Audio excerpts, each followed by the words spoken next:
ওই মানুষগুলো ইমানদার ছিল, কোনো অপরাধ ছিল না, শুধু একটাই অপরাধ, তাদের দৃষ্টিতে তারা আল্লাহর প্রতি ঈমান এনেছে। এই নজরানের একজন রাজা ছিল, এই নজরানের একজন রাজা ছিল। সেই রাজা অত্যন্ত জালেম ছিল, কাফের ছিল, ফাসেক ছিল, মানে ফেরাউন টাইপের আর কি, নমরুদ টাইপের।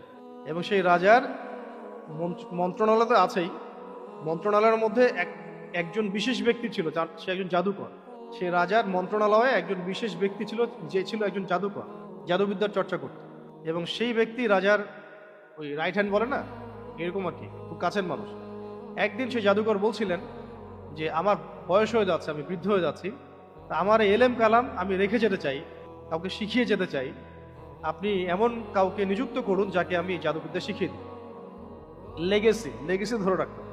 এটা একটা ঘটনা বলছি, কিন্তু আপনারা এই ঘটনাটাকে সামনে রেখে প্রেক্ষাপট মেলাবেন। এখনো কি ওয়ার্ল্ডে জালেম শাসকরা নাই? তাদের মন্ত্রণালয়ে আরো বড় বড় জালেমরা নাই? ডানে বামে অনেক রাইট হ্যান্ড লেফট হ্যান্ড আছে না? এবং জাদুবিদ্যার চর্চাও আছে। জাদুবিদ্যার চর্চার জায়গায় এখন অন্য অন্য অনেক চর্চা আসছে, এখানে তো একটা বিষয় বলা হচ্ছে জাদুবিদ্যার চর্চা করা। এখন সে লেগেসি ধরে রাখতে চায়, দিয়ে যেতে চায়। রাজা একজন বালককে ফিক্স করলেন যে এই ছেলেটা হচ্ছে আমার মনোনীত, একে আপনি শিখান, চেতনা রেখে যান, চেতনার বয়ানটা এখানে রেখে যান, নতুন করে মানে প্রজন্ম থেকে প্রজন্ম রেখে যান কুফর, শিরক, নেফাক। উদ্দেশ্য তো এটাই শয়তানের, নাকি? প্রজন্ম থেকে প্রজন্ম রেখে যাওয়া খারাপ খারাপ বিষয়গুলো। মুমিনদের উদ্দেশ্য হয় প্রজন্ম থেকে প্রজন্ম ঈমান রেখে যাওয়া। ওরা রেখে যায় কুফর, শিরক এবং নেফাক, জুলম। এক জালেম যে আরেক জালেম আসে, তাই না? এক মুশরিক যে আরেক মুশরিক আসে, এক ফেরাউন যে আরেক ফেরাউন আসে। লেগেসি ধরে রাখে তার, তো লেগেসি ধরে রাখতে চাচ্ছে সে। একটা বালককে দেওয়া হলো, সেই বালক খুব ট্যালেন্টেড, তাকে জাদুবিদ্যা শেখানো হচ্ছে। তো সেই বালকের বাসা থেকে জাদুকরের কাছে আসতে রাস্তায় একটা আল্লাহর ওলির দরবার আছে। মাশাআল্লাহ, এমন হয় না যে সমাজ থেকে একটু আলাদা আধ্যাত্মিকতার চর্চা হয়, আল্লাহ পাকের জিকির আজকারে তারা ডুবে থাকেন, আল্লাহর ওলি মানুষ। এমন একটা দরবারের পাশ দিয়ে সে যাওয়া আসা করে।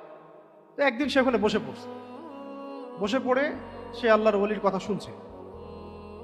তাসির হয় না কখনো কখনো যে একজন ব্যক্তিকে দেখলেন যে খারাপ কাজ করে, কিন্তু হঠাৎ একদিন কোনো একটা জলসায় বসেছে, বা একটা মাহফিলে বসেছে, বা একটা দার্সে বসেছে, বা কোনো একদিন জুমার খুতবা শুনে সে মাশাআল্লাহ পরিবর্তন হয়ে গেছে। এমন কিন্তু হয় অনেক সময়, এক বয়ানে তার জীবন পরিবর্তন হয়ে গেছে। তার কাছে সেই ইমানদার আল্লাহর ওলি বুজুর্গের কথা খুব ভালো লেগেছিল, এবং জাদুঘরের কাছে যেতে দেরি হয়ে যায়। আবার যখন বাসায় ফিরে তখনও সে ওই আল্লাহর ওলির দরবারে বসার চেষ্টা করে, বাসায় যেতে আবার দেরি হয়ে যায়। কথা তার খুব ভালো লাগে শুনতে, ভিতরে তার ইমানের একটা মানে আভা কাজ করছে, তেজ কাজ করছে, একটা আকর্ষণ কাজ করছে। এমনটা হয় না? ভালো কথা শুনলে একটা আকর্ষণ কাজ করে। এক পর্যায়ে সে সেই বুজুর্গ মানুষকে বলল যে আমার বাসায় গেলে বাসার মা বকা দেয়, আহাল পরিবার বকা দেয়, আর ওইখানে জাদুঘরের কাছে গেলে জাদুঘর বকা দেয়, দেরি হলে কেন? তখন তিনি বুঝিয়ে বললেন, শিখিয়ে দিলেন যে যখন বাসায় যাবা তখন বলবা যে জাদুঘরের কাছ থেকে আসতে দেরি হয়ে গেছে, আর যখন জাদুঘরের কাছে যাবা তখন বলবা যে বাসার থেকে বের হতে দেরি হয়ে গেছে। কৌশল করা হলো। কিছু কিছু কৌশল তো করা অবশ্যই যায় দিনের জন্য, আল্লাহর জন্য। তো সেভাবে চলতে লাগলো, এবং সে আস্তে আস্তে ইমানের শিক্ষা শিক্ষিত হচ্ছে, এদিকে আবার জাদুও শিখছে। কিন্তু তো একদিন রাস্তায় যেতে যেতে হঠাৎ একটা প্রাণীর সাথে দেখা, একটা প্রাণী, বিশাল কিম্ভূত কিবাকা, ভয়ঙ্কর একটা প্রাণী, কেউ সরাতে পারছে না রাস্তা থেকে। তখন সে ওই বালক, ও তার নাম বলা হয়নি, তার নাম হচ্ছে আব্দুল্লাহ বিন নাকিব, আব্দুল্লাহ বিন নাকিব রহমতুল্লাহ আলী।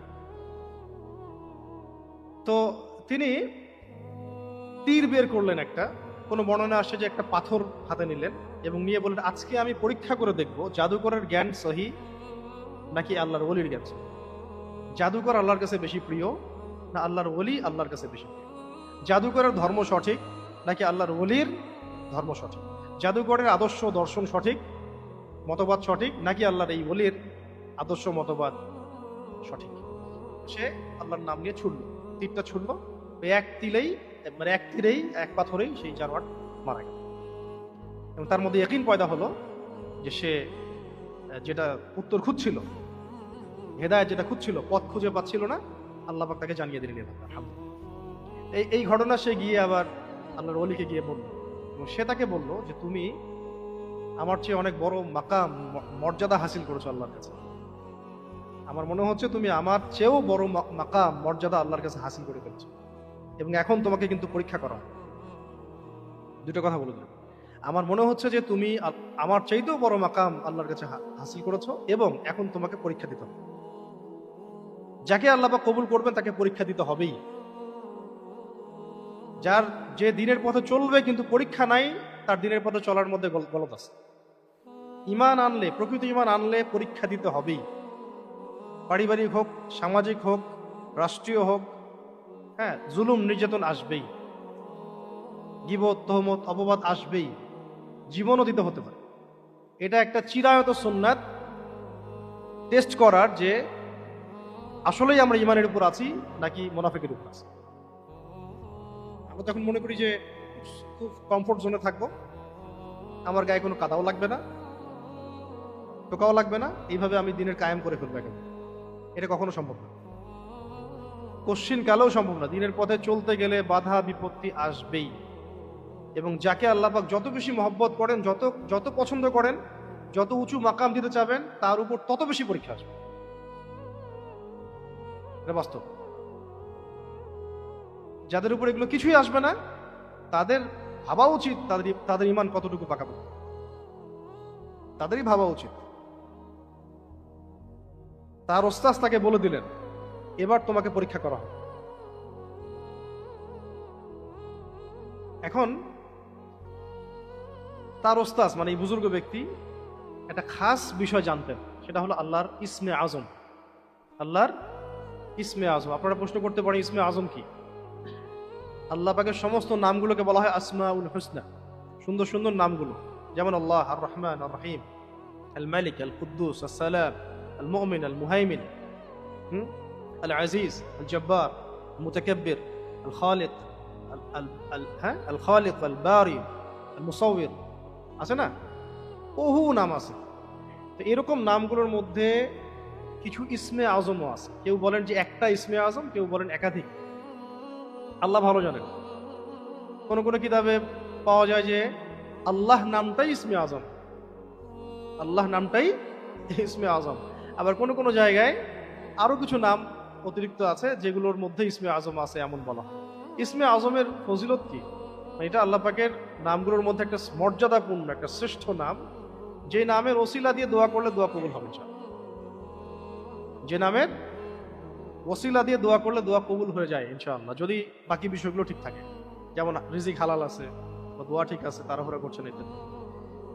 তো কেউ বলেন আল্লাহ নামটা ইসমে আজম। তো তার ওস্তাজ মানে এই বুজুর্গ ব্যক্তি ইসমে আজম জানতেন, ঠিক আছে, এবং তিনি তার এই ছাত্রকে শিখিয়েও দিয়েছেন। এবং এটার পরীক্ষা তিনি করেছেন ওইখানে, ওই যে আল্লাহর নাম নিয়ে ছুড়লেন না, তীরটা ছুড়লেন, ওই জন্তু মারা গেল, তো সেই নাম দিয়ে কিন্তু ছুড়েছিলেন। আল্লাহ রাব্বুল আলামিনের সেই নামের বরকতে, ওসিলায় ওই প্রাণী সেখানে মারা যায়, এবং সে তার ঈমান পাকাপোক্ত হয়ে যায় যে হ্যাঁ, এটাই আল্লাহ পাকের ইসমে আজম, এবং আল্লাহ পাকের এই বুজুর্গ বান্দাই সঠিক পথে আছে, ওই জাদুকর সঠিক পথে নাই। বুঝতে পারছি আমি কি? আচ্ছা, এবার এই ছেলে আব্দুল্লাহ বিন নাকিব, তার নাম ডাক ছড়িয়ে পড়তে লাগলো পুরো অঞ্চলে। এমন হয় না যখন কাউকে আল্লাহ পাক কবুল করেন, আস্তে আস্তে তার পুরো এলাকার মধ্যে, দেশের মধ্যে তার নাম ছড়িয়ে পড়ে। এটা ভাইরালিজম না, এটা ভাইরালিজম। এত ভাইরাল হওয়া মানে নাম ছড়িয়ে পড়ে না। সত্যিকার অর্থেই খেদমত হচ্ছে, সত্যিকার অর্থেই কিছু কাজ হচ্ছে, ভালো কিছু হচ্ছে, যেটা মানুষ গ্রহণ করছে, এটার নাম হচ্ছে ছড়িয়ে পড়া। শুধু পরিচিতি লাভ করা, ভাইরাল হয়ে যাওয়াটা কিছুই না, এটার কোনো মূল্যই নাই আল্লাহর কাছে। তো এটা ক্ষতির বিষয়। নামটা ছড়িয়ে পড়তে লাগলো, এবং যে তার কাছে যে সমস্যা নিয়ে আসে, কারো কুষ্ঠরোগ, কারো চোখের অন্ধত্ব, কারো অন্য কোনো রোগ, দুরারোগ্য কোনো ব্যাধি ইত্যাদি ইত্যাদি, যেই তার কাছে আসে সে তাকে বলে আল্লাহর প্রতি ঈমান নিয়ে আসো, আমি তোমার জন্য আল্লাহর কাছে দোয়া করব, ইনশাআল্লাহ তুমি শিফা লাভ করো। কুষ্ঠরোগী আসে, বলে আমার রোগ, বলে আল্লাহর প্রতি ঈমান নিয়ে আসো, ঠিক আছে আমি ঈমান নিয়ে আসলাম। সে তখন সেই ব্যক্তির জন্য দোয়া করে, সাথে সাথে ভালো হয়ে যায়। অন্ধ ব্যক্তি চোখে হাত বুলিয়ে সে বলে যে আল্লাহর প্রতি ঈমান নিয়ে আসো, ঈমান নিয়ে আসে, সে আল্লাহর কাছে দোয়া করে তার জন্য, চোখের দৃষ্টিশক্তি সে ফিরে পায়। এমন ভাবে তার কারামাত ছড়িয়ে পড়তে লাগলো পুরো এলাকায়। ব্যাপারটা চিন্তা করেন, একজন ব্যক্তি, একটা ছেলে, বালক, আস্তে আস্তে কিশোর হচ্ছে আর কি। এখন ওই যে রাজ দরবারের কথা বললাম, নাজরানের সেই বাদশাহ রাজ দরবারের একজন মন্ত্রী, অনেকটা ধরেন আমাদের উপদেষ্টাদের মধ্যে কেউ একজন, ধরেন সে আর কি বোঝানোর জন্য বললাম আর কি, বা মন্ত্রীদের মধ্যে কেউ, সংসদ সদস্যের মধ্যে কেউ, তার চোখে সমস্যা হচ্ছে, চোখ নষ্ট হয়ে গেছে একটা। বাস্তবতা হচ্ছে তাদের বেশিরভাগেরই চোখ নষ্ট, বাইরের চোখটা আর কি, ভিতরের চোখ, ভিতরের চোখ, ভিতরের চোখ আছে না, ওইটাই আসল চোখ, ওটাই আসল চোখ। এই চোখ আবু জেহেলেরও ছিল, এই চোখ আলী রাদিয়াল্লাহু আনহুরও ছিল, এই চোখ আবু লাহাবেরও ছিল, এই চোখ উমর রাদিয়াল্লাহু আনহুরও ছিল, এই চোখ কে উতবা সাহেবারও ছিল, এই চোখ আবু বকর, উসমান, তালহা, জুবায়ের রাদিয়াল্লাহু আনহু তাদেরও ছিল। এই চোখ দিয়ে আবু জেহেল, উতবা, সাহেবা, রাবিয়া তারা সেটা দেখতে পারে নাই যেটা আবু বকর, ওমর, উসমান, আলী রাদিয়াল্লাহু আনহুম আজমাইন এই চোখ দিয়ে দেখেছে। বুঝতে পারছি কি?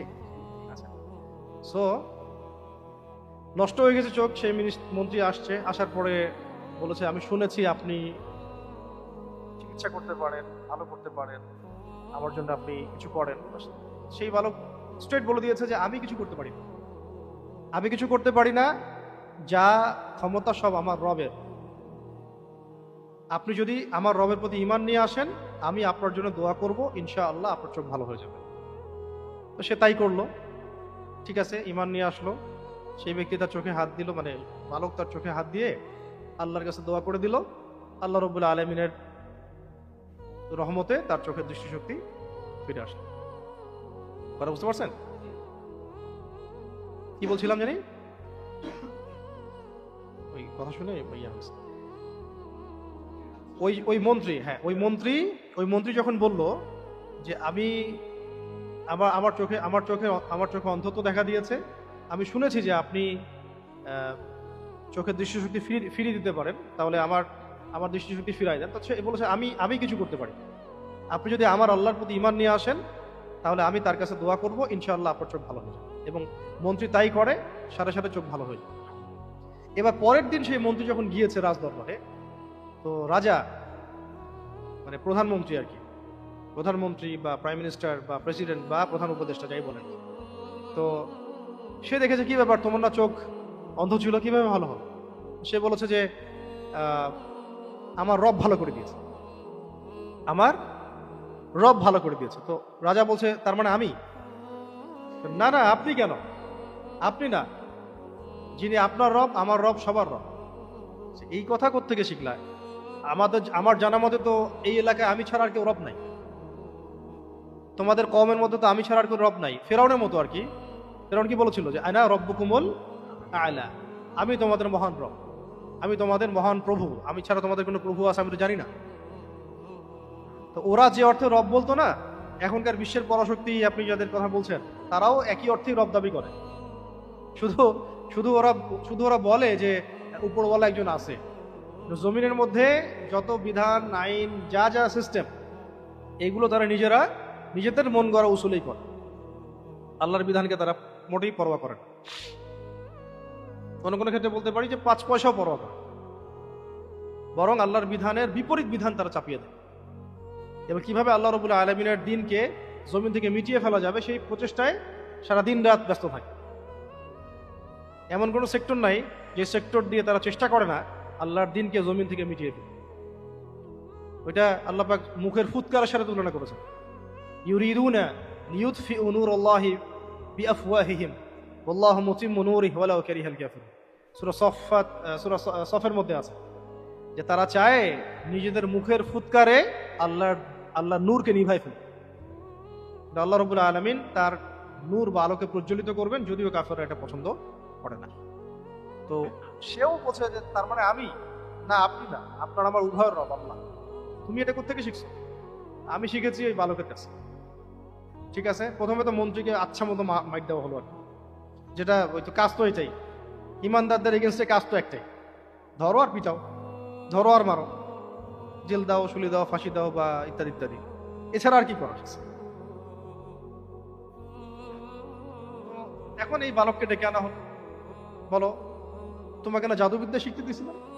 তুমি তো জাদুবিদ্যা অনেক ভালো পারদর্শিতা অর্জন করছো দেখি, তুমি তো চোখ ভালো করে দিচ্ছ, কুষ্ঠরোগী ভালো করে দিচ্ছ, বাহ। সে বলছে না, আমি তো জাদুবিদ্যা দিয়ে এটা করছি না, বরং আমি আমার রবের কাছে দোয়া করলে আমার রব সেটা ভালো করে। তোমার রব কে? আমি ছাড়া তোমার আবার কোন রব আছে? যে রব আপনাকে সৃষ্টি করেছেন, যে রব আমাকে সৃষ্টি করেছেন, যে রব আপনাকে সৃষ্টি করেছেন, আমাকে সৃষ্টি করেছেন, যিনি আপনার রব আমার রব, আসমান সমূহের রব, জমিনের রব, যিনি ছাড়া কোনো ইলাহ নাই। তখন বলছে এই কথা তুমি কোত্থেকে শিখলা? এই কথা শিখিয়েছে আমাকে অমুক বুজুর্গ। ওই বুজুর্গ বান্দা। কোন বুজুর্গ? ওই যে রাস্তায় যার ঘরে বসতেন, যার দরগায় তিনি বসতেন। এবার এই বুজুর্গকে ডেকে আনা, এবার এই বুজুর্গকে ডেকে আনা হলো, ইমান ধরো এটাকে আসবে। এবার এই বুজুর্গকে যখন ডেকে আনা হলো, এই বুজুর্গ ব্যক্তিকে বলা হচ্ছে যে আপনি এগুলো কি শিখিয়েছেন আমার এই বালককে? সে বলছে যে আমি তাকে তাওহীদ শিখিয়েছি, দ্বীন ইসলাম শিখিয়েছি, ইমান শিখিয়েছি। সেই বুজুর্গকে ফোর্সফুলি বলা হচ্ছে যে বলেন আপনার ধর্ম মিথ্যা, আমারটা সত্য, আমাকে রব হিসেবে মানেন এবং আপনার ধর্ম থেকে ফিরে আসেন। সে বলছে আমি জীবন গেলেও এই কাজ করবো, আমি জান দিয়ে দিব, তবু এই কাজ করব না। তখন এই তাফসীরের কিতাবে আসছে যে সেই বুজুর্গ বান্দাকে মানে শুইয়ে, এই স্মৃতি আছে না মাথার স্মৃতি, এই স্মৃতি বরাবর করাত দিয়ে পুরা বডিটাকে ফেরে ফেলা হয়েছে, দুই ভাগ করে ফেলা হয়েছে। এই বুজুর্গ বান্দাকে, আল্লাহর ওলি মানুষ, তাকে এই করাত দিয়ে স্মৃতির মধ্যে করাত ধরে একদম পুরো দেহটাকে এইভাবে দ্বিখণ্ডিত করে ফেলা হয়েছে। তিনি শহীদ হয়ে গেলেন, ইমান বিক্রি করলেন না, সত্য থেকে ফিরে আসলেন না, তাওহীদ থেকে ফিরে আসলেন না। এবার এই বালককে বলা হলো সেনাবাহিনীকে লেলিয়ে দিয়ে যে ওকে পাহাড়ের উপরে নিয়ে যাও, নিয়ে গিয়ে ফেলে দাও। ঠিক আছে, এখন বালককে নিয়ে যাওয়া হচ্ছে পাহাড়ের উপরে। এবার বালক পাহাড়ের উপরে ওঠার সময় আল্লাহর কাছে দোয়া করছে। সে তো ইসমে আজম জানে, সে কি জানে? সেই ইসমে আজমের ওসিলা দিয়ে সে দোয়া করছে যে আল্লাহ রব্বিক ফিনিহিম বিমা শিত। দোয়াটা মুখস্থ করে নেবেন। যে কোনো জুলুমের শিকার হন, যে কোনো জুলুমের শিকার হন, বা আপনি নিরপরাধ, আপনার উপরে মানে টর্চার করা হচ্ছে বা অত্যাচার করা হচ্ছে বা জুলুম করা হচ্ছে, আপনি আসলেই ইনোসেন্ট, আপনি আসলেই মাজলুম, আসলেই আপনি মাজুর, এবং আপনি আসলেই নিরপরাধ, আপনার কোনো দোষ নাই, কিন্তু আপনি জুলুমের শিকার হচ্ছেন। এমন অবস্থায় কানেকশন উপরে, কানেকশন কোথায়?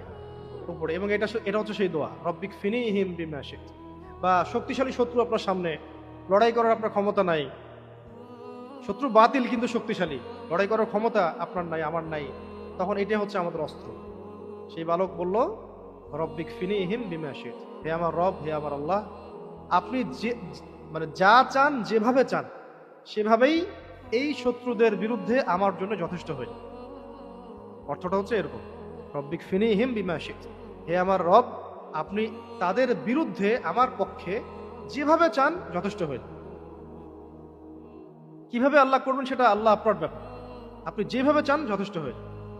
পাহাড় কাঁপা শুরু করবে, পাহাড় কাঁপতে কাঁপতে একটা একটা করে সেনাবাহিনী সদস্য পড়ে যাচ্ছে, ওদের সৈন্যবাহিনী। আর বালক সেফ অ্যান্ড সাউন্ড নেমে গেল পাহাড় থেকে, তাকে কিছু করতে পারল।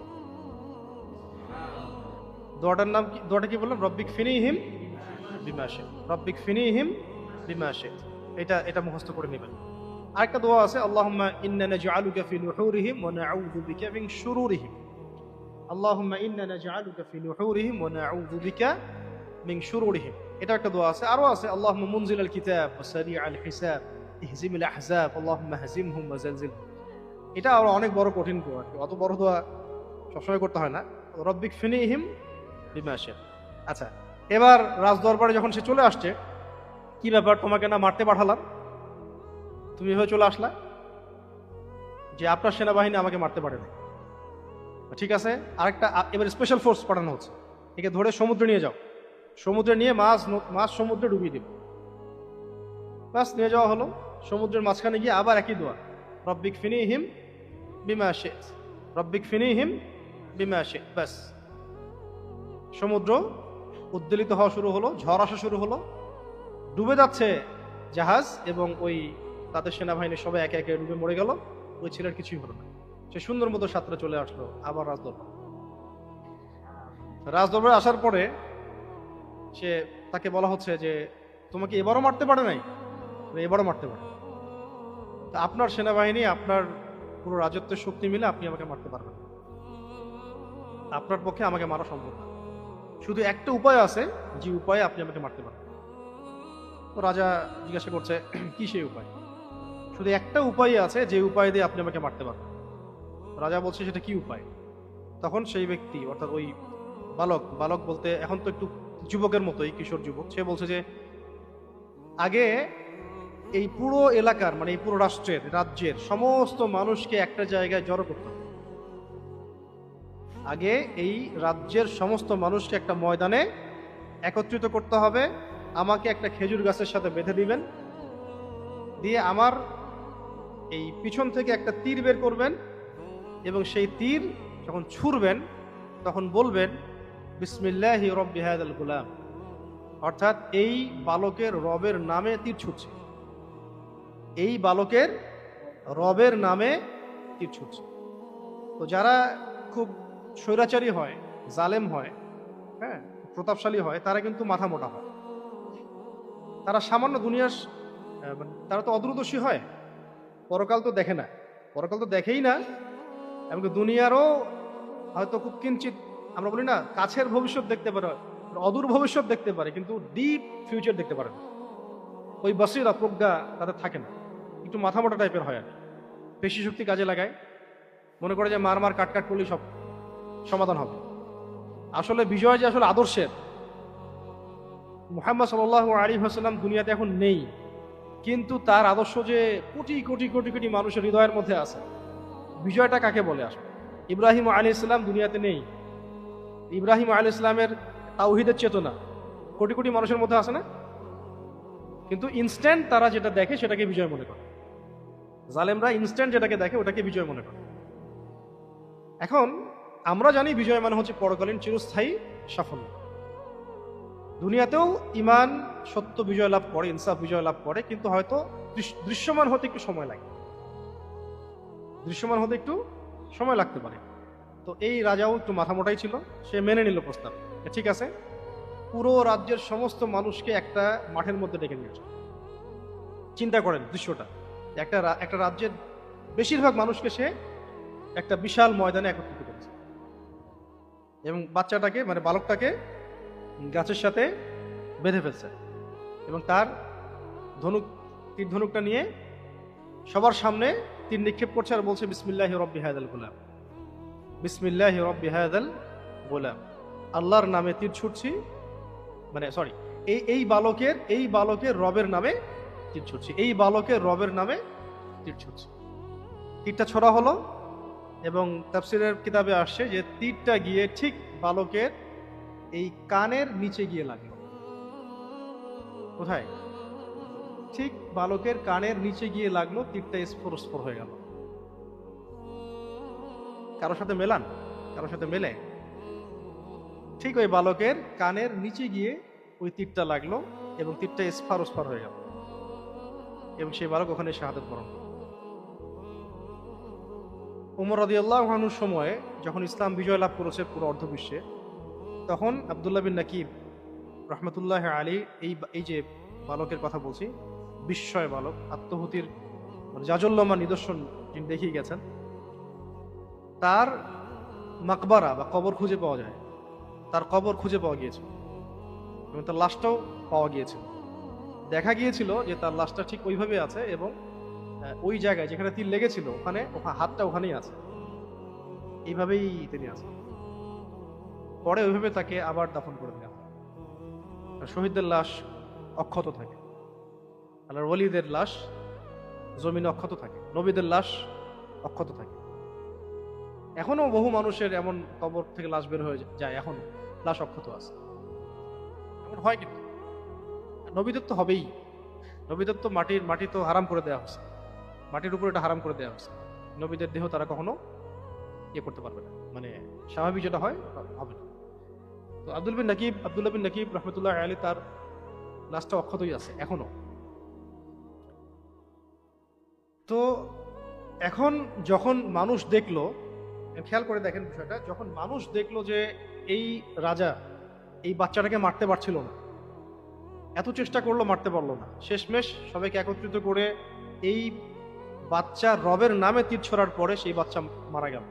তখন পুরো এলাকার, পুরো কওমের, পুরো জাতির সব মানুষ এই বার্তা এবং দাওয়াত পেয়ে গেল যে এই রাজা প্রকৃত ইলাহ নন, বরং প্রকৃত ইলাহ হচ্ছেন যিনি ওই বালকের রব এবং আমাদের সবার রব। এবং ইনস্ট্যান্ট দেন অ্যান্ড দেন এই সবগুলো মানুষ মুসলিম হয়ে গেল।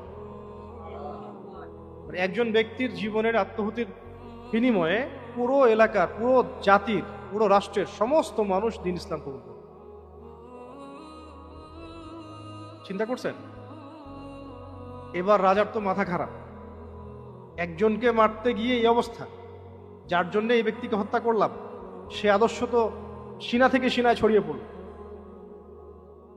যে ব্যক্তিকে হত্যা করলাম, যে কারণে হত্যা করলাম, ওই ইমানই তো এখন সবার বুকে বুকে চলে গেল, এখন কি করার? ঠিক তখনই বিশাল একটা ময়দান জুড়ে গর্ত খোঁড়া হলো, আগুন প্রজ্বলিত করা হলো, অগ্নিকুণ্ড স্থাপন করা হলো, তার সেনাবাহিনীকে নিয়ে আসা হলো এবং সবাই চারদিকে ঘিরে গোল হয়ে বসলো। এই ব্যক্তিদেরকে একজন একজন করে ধরে ধরে ধরে ধরে জীবন্ত জ্বলন্ত আগুনে ফেলে দেওয়া। একসাথে প্রায় 20,000-এর মতো মানুষকে হত্যা করা, একসাথে একটা অগ্নিকুণ্ডের মধ্যে প্রায় 20,000 মানুষকে হত্যা করা।